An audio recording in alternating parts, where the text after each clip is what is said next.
Hello everybody and welcome to my channel. Today I am going to do a little bit of a reading, just a brief impromptu reading on for those who may be feeling a little lost right now in terms of purpose. We're here in 2022 and it's been a little bit of a weird year, start to the year, but we're into February now and I know a lot of people are still feeling a little lost.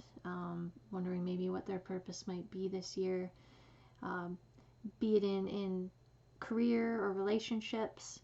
I have a feeling this is going to be more career oriented, but of course everything's interconnected and you never know where things are going to lead. So without further ado, I'm going to start. I'm going to be using 3 decks. The Crow Tarot, one of my favorites. I love this deck. The Queen of the Moon Oracle, as well as a new deck that I picked up, the Secret Language of Light.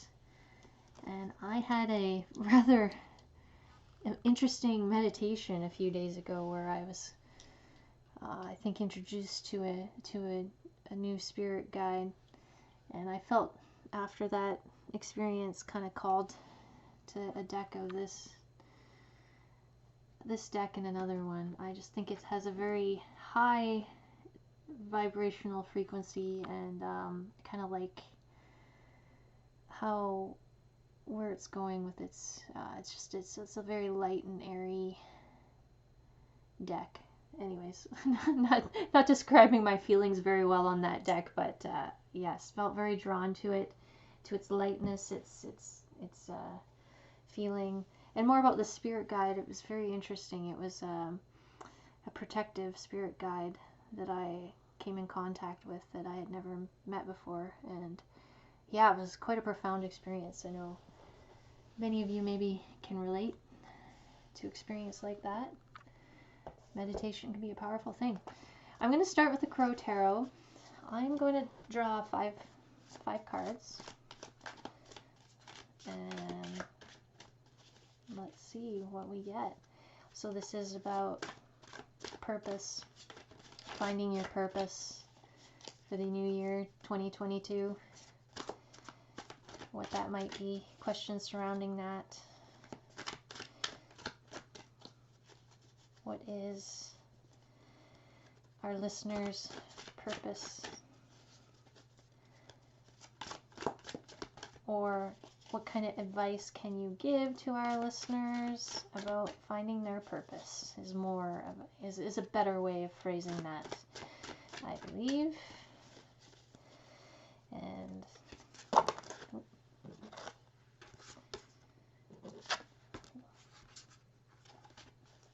that's too many. I mean, I guess we could have taken the 3 for the 5. I'll try again. Oh, this one came out for sure. A lot of swords, and actually, you didn't see it, but what came out at the beginning there, those 3 cards were swords as well. And I think it's like indicative of kind of where we've been, where the world has been, where North America, well, the world, it's been a tough 2 years, and there's been a lot of defeat, and I think we're coming out a little bit victorious, a little bit wounded. There's been a lot of turmoil over the last little while, but a new beginning. We got this crow here. From the ashes rise the new opportunities, the new beginnings.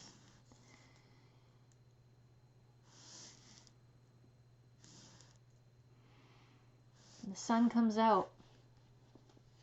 We're hard at work at putting our world back together. I think collectively we're all just, and the people and it's interesting, I'm going to say that particularly light workers and people along those kind of lines are really going to be needed right now. We're going to need a lot of love and kindness after this time of darkness that we've all been in. And it's not over yet, but I think we're starting to see a light at the end of the tunnel, really.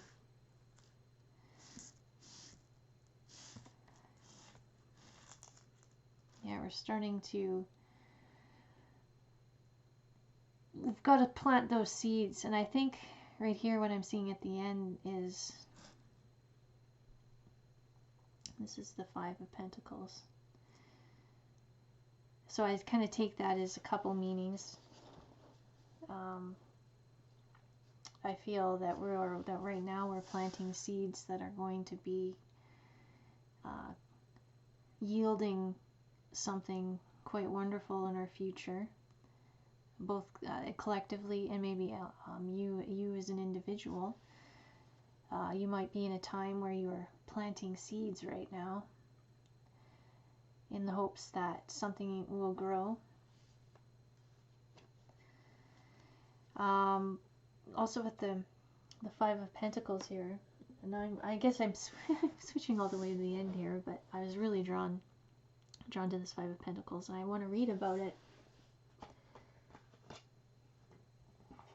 So I will. This is again the Crow Tarot, my favorite. I do believe I have a spirit guide as well that is that directed me to this deck. Oh, I'm not in the right place. Here's Five of Pentacles. Let's find it. Taking my time. Okay, here we are. The Five of Pentacles tells the story of two different groups of crows. The first group is comfortable and warm, roosting in the tree. The second group battles a headwind as they hop along the frozen ground, unable to see that relief is just a short distance away.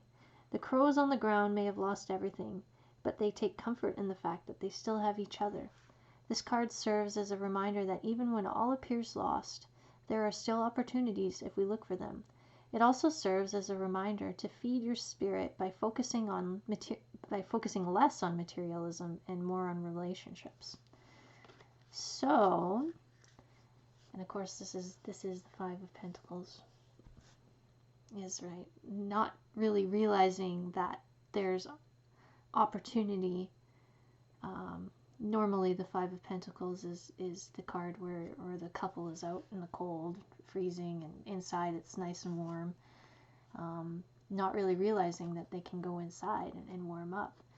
And I think this is, like I said, there are two types of people in this world. People that will stay out in the cold and not notice that there's, warmth waiting just around the corner.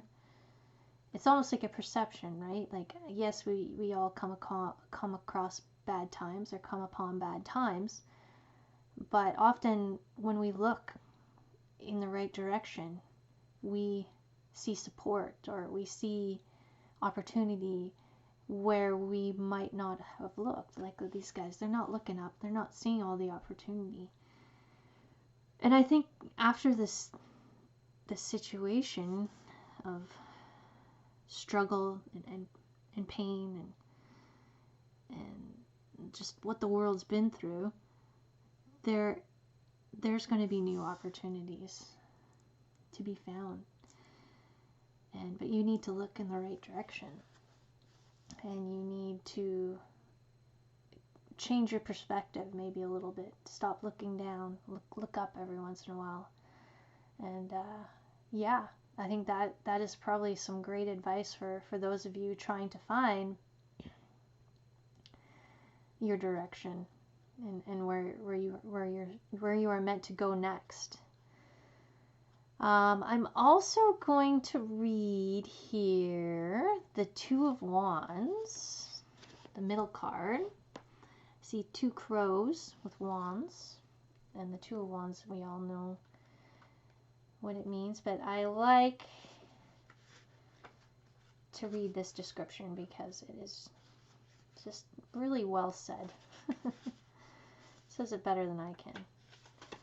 The crows holding the wands do so with patience and balance. It takes skill and strength to maintain the world.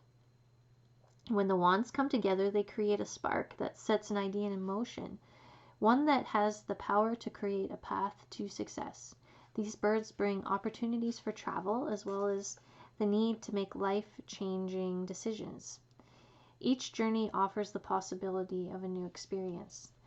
The Two of Wands urges you to get out of your comfort zone because destiny is waiting. The Two of Wands reversed, well, it wasn't reversed, but so we won't go into that. But yeah, there is a start of something new here. And I'm just going to reiterate it. We've got the Ace of Wands, we've got the Two of Wands, and we've got the Nine of Wands. So we've got progress here that's being made and that will be made. But it is important that you look in different directions and not just do the same old thing over and over again, expecting the same results, right? Because what is that, the definition of insanity? Okay, and while we're at it, I'm going to grab two of these cards here. Queen of the Moon. What kind of advice do you give, Great Spirit, for our listeners in terms of finding their way in this world, finding their purpose for 2022? Attraction. What do they say? We attract to us what we are meant to attract to us. And also in terms of vibration, right? Be careful what vibration you're on, because you might attract. If you're on a lower vibration right now, you should be working on getting yourself on a higher vibration so you can attract to you something that is of that higher vibration. So, and I might actually read that card in a minute, but I'm going to grab one more, some advice about direction here for 2020, direction and purpose. Power. Ooh. Okay. Okie dokie. You're more powerful than you think you are. You have more power than you think you do. You have more insight already and knowledge about this than you think you do already.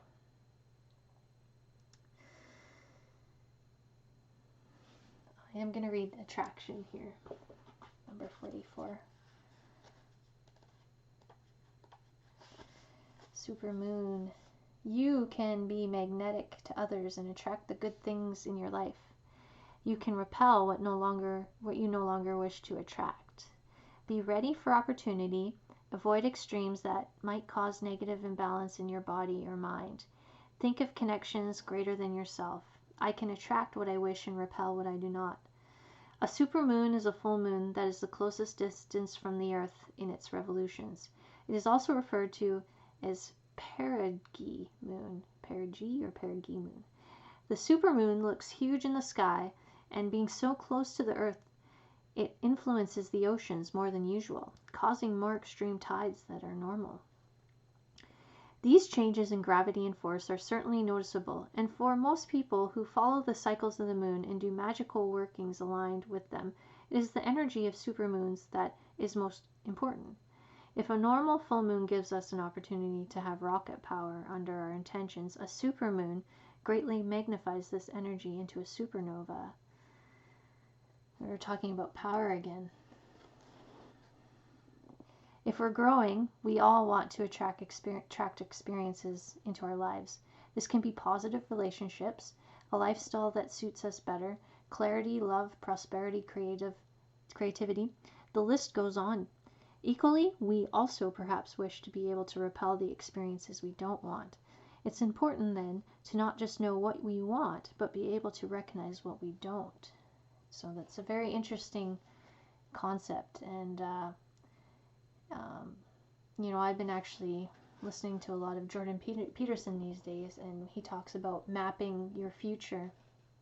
And in it is a plan for what you want, but also a plan for what you don't want, which is equally important. You want to know what kind of life you want to avoid and what you want to stay away from, and that is almost as equally important as attracting to you what you do want, right? So again, it's about getting on that proper vibration first and attracting things of equal vibration into your life.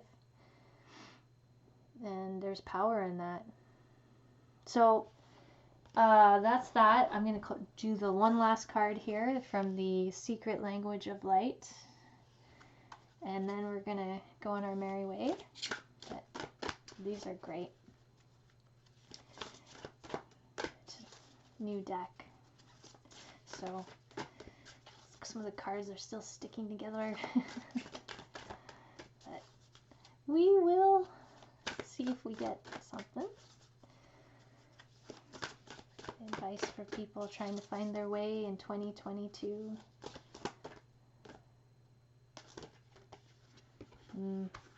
Meditation. There you go. What better way to find some direction? Meditation. So I would recommend, you know, meditations that are in line with this type of thing, finding your purpose. And actually I will read from the book just a little bit about, because this book goes into depth about oh, where is it? Sorry about that. I went and grabbed the book. I have the book. I've been using the book a lot, actually, just because there's some really great exercises, journaling exercises and meditation exercises in it, so I've been kind of using it. But I found it. So meditation number 8 is, what do we have to say? It is time to begin or resume a meditation practice. Gently reflect on how far you have come. Emotional mastery means choosing to be in charge of your life by adjusting your emotions, ideas, and intellect to something that feels easier and softer. This discipline will liberate you by opening a door into the tranquility and wisdom of your soul's love. You can't go beyond limitations while you are still focused on them. Meditate by focusing on something that brings you joy, such as having a massage, playing with your pets, spending time with your children, or creating art. There's no right or wrong way to meditate. It's just a gentle shift in your attention away from the physical world. So meditation is a way of resetting your energy that brings you into a neutral space from where you can move forward. Your life experiences have led you here. Allow them to be the catalyst that creates joy and freedom. So I think this meditation is really going to help give you some insight into maybe where you are at, what's important to you, you know, alluded to things with family, you know, relationships. I think when we get into those deeper states, sometimes answers lend themselves to us that we might not be able to grasp in the everyday life. So I am actually going to give you also some journal work that it says. For 3 days, write down or draw 3 different ways you can meditate. Yeah. So that's that. Thank you for joining me, and I wish you all luck in this journey, because we're all in this together, and whatever you do end up bringing to this world, bring it in with love, gratitude, and integrity. And thank you guys. Talk to you later. Bye.